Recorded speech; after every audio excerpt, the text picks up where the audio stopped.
Bonsoir à toutes et à tous, bienvenue dans mon live 227 sur mon défi 365 jours de live. Je suis très heureuse de vous retrouver aujourd'hui en ce samedi, j'espère que vous allez bien, que vous avez passé une belle journée. Moi c'était une journée, super journée de week-end, voilà, je viens de faire des cookies, ça sent le dans toute la maison, c'est hyper agréable. Donc, voilà, vous n'avez pas les odeurs, mais je vous laisse imaginer. Quand vous êtes là, si vous êtes là, eh bien, vous pouvez me faire un petit coucou dans les commentaires, me faire signe, voilà, que vous êtes bien avec moi. Je ne vois pas forcément qui est connecté. Donc, je suis Clémence Martin, je suis la fondatrice de The Positive Place. Dans ces lives, je vous partage des anecdotes, des enseignements. Je vous partage aussi mes histoires personnelles pour que vous puissiez vous relier à moi. Parce qu'en fait, en tout cas, moi, c'est comme ça que je fonctionne. J'aime me relier aux gens. Et finalement, qu'est-ce qui fait qu'on se relie à d'autres êtres humains? C'est leur histoire. Qu'est-ce qui va nous toucher dans leur histoire? Et en étant concret aussi, en vous racontant finalement mon vécu, eh bien, je sais que quelque part, ça crée aussi une proximité et vous pouvez peut-être mieux, merci Franck, voir que c'est possible. En tout cas, moi, c'est comme ça que ça fonctionne pour moi. Souvent, je dis, voilà, j'adore par exemple Oprah Winfrey.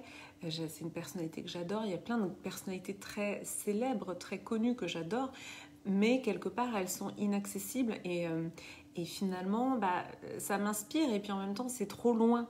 Donc moi, c'est vrai que j'ai besoin aussi de me rattacher à des personnes qui ont un quotidien qui me ressemble, qui ont des problématiques aussi qui me ressemblent. Le cerveau, il est fait aussi comme ça, hein. C'est-à-dire que les gens qui n'ont pas du tout la même vie que nous, on se dit, non, mais en fait, ils ne nous comprennent pas. Enfin, il n'y a pas de proximité qui se crée. Donc moi aussi, quand je vous raconte dans le détail ce que je vis, ce que j'ai vécu, c'est aussi pour vous partager mon histoire et mon vécu. Et puis aussi que vous puissiez voir quelque part les mécanismes aussi que j'ai mis en place pour aussi changer ma réalité, hein, parce que voilà, dans beaucoup de mes posts je vous partage ça, je vous dis comment j'ai changé ma réalité, mon vécu de là d'où je viens et ce que je vis aujourd'hui et c'est vrai que j'ai à cœur aussi de vous dévoiler la partie invisible, qu'est-ce qui fait que finalement j'ai démêlé aussi tout ça, comment j'ai démêlé tout ça.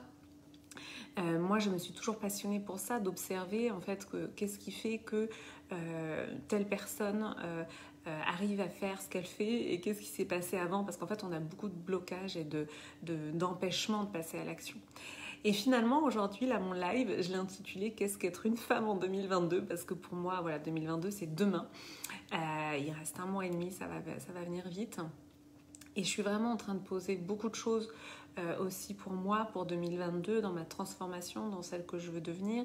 Pour moi, vraiment, tout est une question de mindset.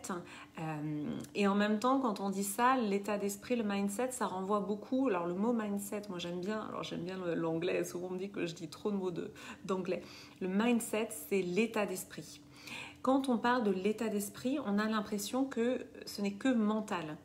Et en fait, ce n'est pas que mental, parce que finalement, dans ce cas, il suffirait de se dire « Ah bah tiens, je vais me répéter des pensées positives un petit peu à la méthode Coué chaque jour et puis ça va fonctionner. » En fait, le mindset, pour moi, l'état d'esprit, c'est corrélé avec le corps. C'est corrélé vraiment avec l'intégralité de notre être. Et on ne peut pas changer juste le mindset, justement, si on ne repasse pas par le corps. Donc ça, c'est vraiment un point important. Et notamment pour moi, être une femme en 2022, c'est justement laisser un peu de côté le mental. On a une mentalisation qui est énorme, une charge mentale qui est énorme. Et finalement, on cherche à tout expliquer, tout comprendre, et c'est aussi ça qui bloque le passage à l'action. Donc pour moi, en tout cas, ce que j'ai à cœur aussi de vous transmettre dans ces lives et dans mes accompagnements spécifiquement pour les femmes, où là évidemment on va plus loin sur un plan énergétique aussi, c'est vraiment pour moi de lâcher aussi cette surpondération du mental pour passer par nos sensations, par notre perception, nos perceptions subtiles, notamment la proprioception, qui est la perception du corps, l'interoception, qui est la perception de nos sensations intérieures, d'aller vraiment dans un niveau de subtilité pour apprendre aussi à se diriger avec notre corps.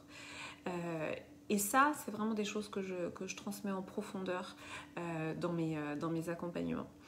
Je pense que la femme 2022, elle va arrêter de s'excuser tout le temps. Je pense que ça, c'est quelque chose qu'on connaît bien, nous les femmes. On s'excuse d'exister, on se justifie, on se sent en insécurité permanente.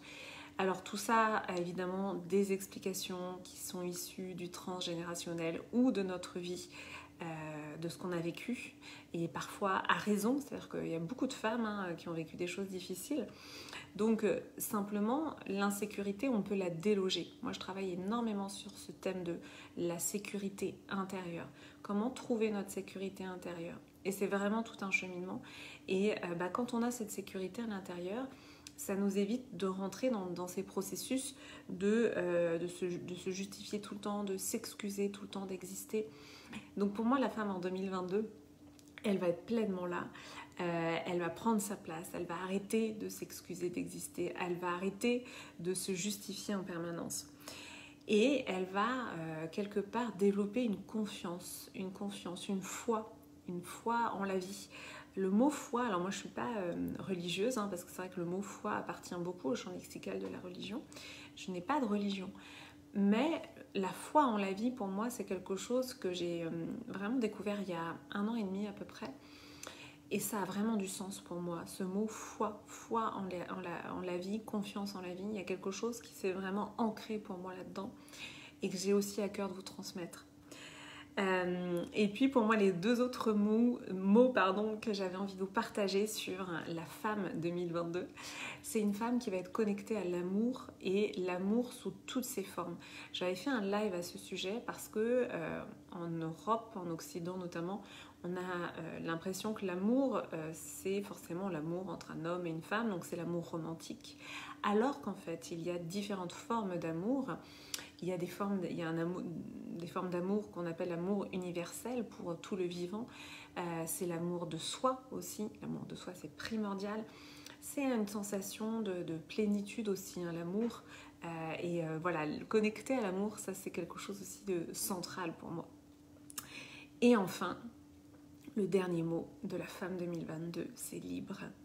C'est libre, qu'est-ce que ça veut dire? Libre dans sa tête, libérée de sa prison intérieure, libérée de ses freins, justement, de ses freins à exister, de ses freins qui font qu'elle se justifie en permanence, qu'elle s'excuse d'exister.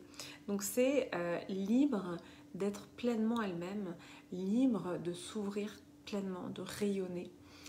C'est pour ça que j'ai appelé mon accompagnement annuel la Femme Solaire Expérience, qui est ce container annuel. Un container, c'est quoi? C'est comme une enveloppe qui va contenir tous mes programmes de manière mensuelle, enfin de manière annuelle. Et donc tous les mois, il y a minimum un programme. Et donc pour moi, la Femme Solaire Expérience, c'est justement ce chemin vers le rayonnement de soi. Ce chemin vraiment vers être la femme que nous rêvons d'être, parce qu'en fait ce que je perçois vraiment, c'est que finalement toutes les femmes ont envie de rayonner, mais elles ont tellement de freins. En tout cas, moi je rencontre énormément de femmes qui ont vraiment cette envie d'être pleinement elles-mêmes, de rayonner, de s'épanouir vers leur essence, vers ce qu'elles sont profondément. Il y a comme cette intuition qu'il y a quelque chose d'autre, et moi c'est cette intuition-là qui moi m'a portée pendant toutes ces années où c'était très difficile. Je ressentais que potentiellement il y avait une autre vie qui était possible pour moi. J'étais acculée par les difficultés, c'était vraiment très dur, le quotidien était difficile, mais je ressentais qu'il y avait quelque chose d'autre qui était possible. Et c'est là où ça connecte à la foi, à la dimension de la foi, parce que je ne savais pas quoi. Et je savais pas si c'était possible. Mais voilà, et j'ai fait plusieurs posts cette semaine à ce sujet, parce qu'en fait, on dit souvent qu'il faut pas rêver sa vie. Vous connaissez cette phrase? En fait, moi, j'ai rêvé ma vie. C'est-à-dire que j'ai pris le temps chaque jour d'écrire, de visualiser, de projeter, dessiner, de rêver à ce que pourrait être ma vie dans le moindre détail. Chaque fois que quelque chose se présentait, ça me donnait l'occasion de dire ok, qu'est-ce que je veux pas. Ça me donnait l'occasion vraiment de me créer cette direction, parce que c'est ça en fait le problème, c'est que on vit les choses mais on n'a pas posé ce qu'on voulait et ce qu'on ne voulait pas, et donc on se retrouve coincé dans des situations et puis on est en train de le vivre, et puis il faut parfois plusieurs mois, des fois des années pour se dire mais en fait c'est pas ça que je veux vivre.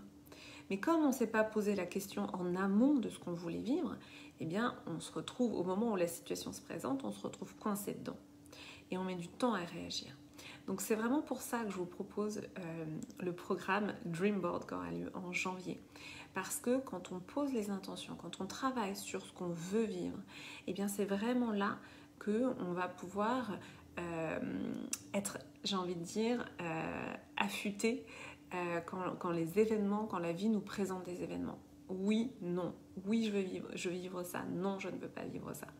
C'est vraiment le principal problème que j'ai identifié dans les difficultés qu'on peut rencontrer sur nos chemins de vie. Parfois, il y a des événements, évidemment, qu'on ne peut éviter. Mais c'est aussi la façon dont on va se positionner par rapport à ces événements-là. Je ne sais pas si ça vous parle, dites-moi si ça vous parle, dites-moi si ça résonne en commentaire. Si vous êtes là en replay, mettez-moi le hashtag replay. Donc pour rejoindre Dream Board, donc ce programme qui aura lieu sur 3 lives tout début janvier pour vraiment vous accompagner dans ce processus, eh bien vous pouvez m'envoyer un message dès maintenant. Dreamboard est en pré-vente à 111 € jusqu'à demain soir. Ensuite il passe à 222 €. Donc envoyez-moi un message privé, je mettrai aussi le lien pour rejoindre le programme en commentaire. Merci à toutes celles et ceux qui sont passés sur ce live. Vous pouvez donc m'écrire en commentaire ou en message privé si ça vous parle, si ça résonne. J'ai toujours beaucoup de plaisir à vous lire et à vous répondre. Je vais vous souhaiter une très belle et douce soirée et je vous dis à demain pour le live 228.